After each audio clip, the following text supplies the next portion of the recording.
we'll see you next week. You as well. Thank you so much, Vaughn, for that update. Doctors, nurses, EMTs, and counselors from the nonprofit Transformational Development Agency volunteered their services to the earthquake relief effort in Haiti.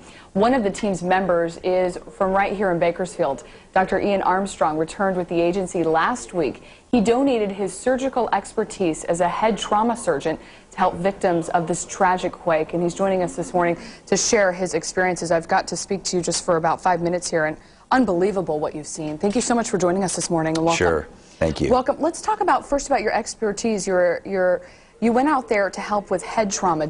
How much of that did you see?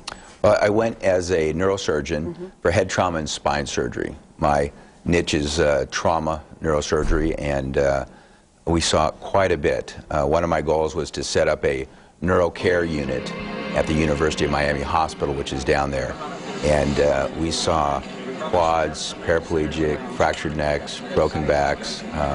We set up a whole spine unit. It was amazing. Is this video we're looking at right here from your trip? This is specifically from your trip? Okay, yes, good. That's our team. Wonderful. Our team. So we're seeing video that you shot there, and you did have a crew that went around with you to follow you and document you, because there was 40 altogether that went in this group, in this nonprofit group? Let's talk about some of the scenes we're seeing here. You have to first get those that are injured to a place, like you said, these tents that are set up, and then you can actually start the treatment. Right. How do you find these people? Do you just walk out on the street? Are they waiting outside? Well, there's a large group of, I would call a network of people who have information. We would get leads perhaps from the military about a camp of maybe 1,000 people who had not had any medical care since the earthquake. Wow. And then we did not have sophisticated vehicles. We had a 3/4-ton pickup truck, flatbed, and we would drive up in the middle of nowhere and walk into a camp with our supplies, and these people had not had any medical care. It was amazing. We would triage, treat, take care of what we could, and those very serious injuries we would then load up in the truck and take back down to the acute care hospital at the airport. It was phenomenal. It was amazing. This is the first time you've offered your services in a natural disaster. I'm sure you've seen the pictures on television before you went over there. How was it actually being there?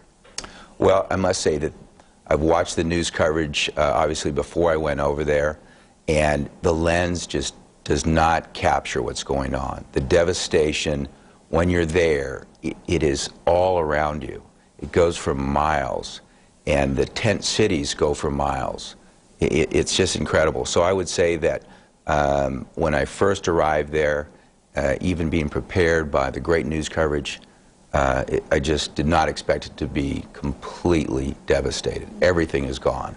And you're heading back. Was this part back. of the original mission to go initially and then head back later? Yes. When you head back, what is the intent of heading back? Just offering more assistance? More assistance. We're going to try to solve a couple of problems. One of the major problems is a bed shortage. There are acute care hospitals, MASH units that have been set up, but then where do the patients go?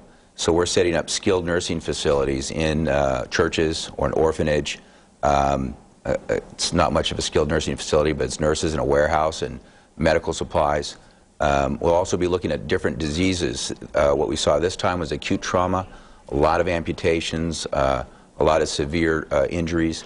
We're going to now be looking at more long-term medical problems, cholera, dysentery, malaria, those sorts of problems, which are going to go on for a long period of time. Well, yeah, these efforts are just going to continue for years and possibly decades. Yes. So thank you so much. There's a website that people can go to and continue to track the efforts of you locally. It's tdaafrica.com. Again, tdaafrica.com. And of course, we'll post it on our website for those that are interested. And you'll continue to update it with video and so forth. So we'd love to follow that.